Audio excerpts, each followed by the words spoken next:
my perspective changed immediately. I immediately thought $1 billion isn't very much. I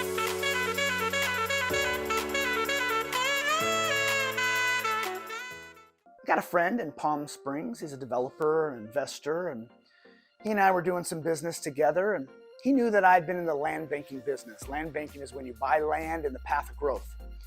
And he knew that I had done a number of land banking and land transactions, and so he introduced me to a friend of his who had been in the land banking business.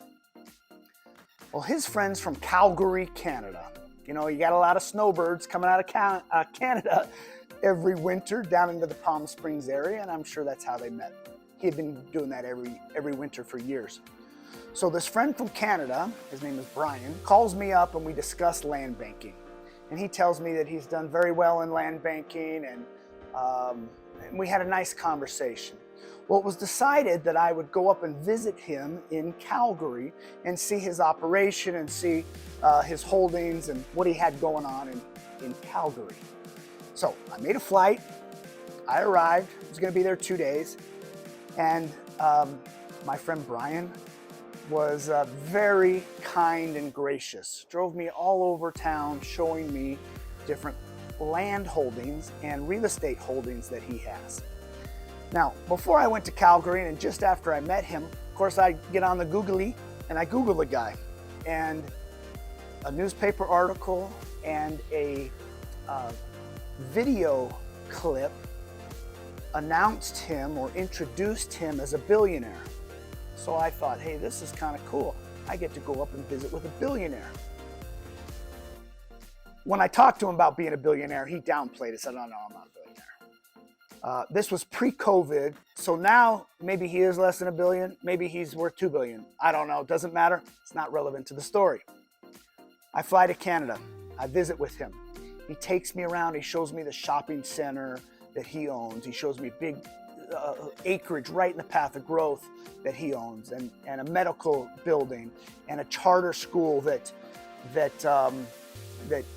is his tenant, restaurants, property after property after property. As we're driving around town, we'd see a piece of property, says, I own this one, it's got 3 tenants.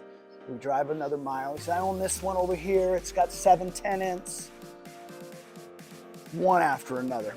I don't remember, maybe there were about 50 different properties he took me around town to show me that he owned. Some were vast, big, large acreage. Others were smaller buildings.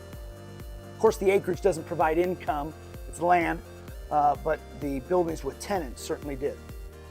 So as we're driving, I'm just amazed at what I had been shown while they're in Calgary.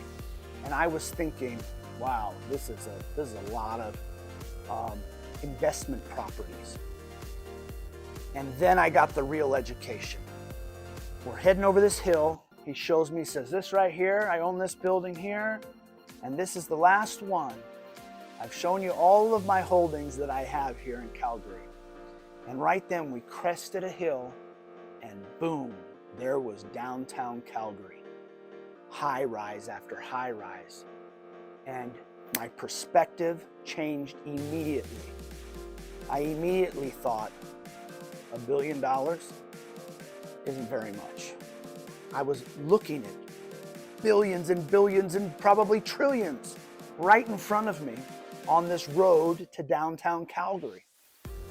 The real estate that I had been shown over the last couple of days was super impressive, but minuscule in the vast amount of real estate buildings that we had driven past and that I was looking at as I looked into downtown Calgary.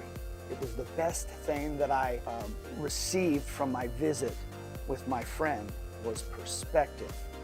I came away thinking $1 billion is not that much. And there's so many real estate opportunities. There's lots and lots and lots of deals, lots and lots and lots of opportunities and ventures to be had. And that was the lesson that I learned from my visit to Calgary. $1 billion is not that much.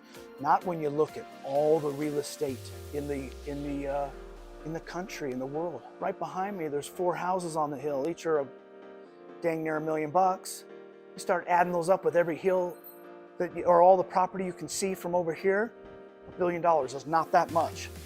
And within grasp, that's the lesson for today, or the discussion for today.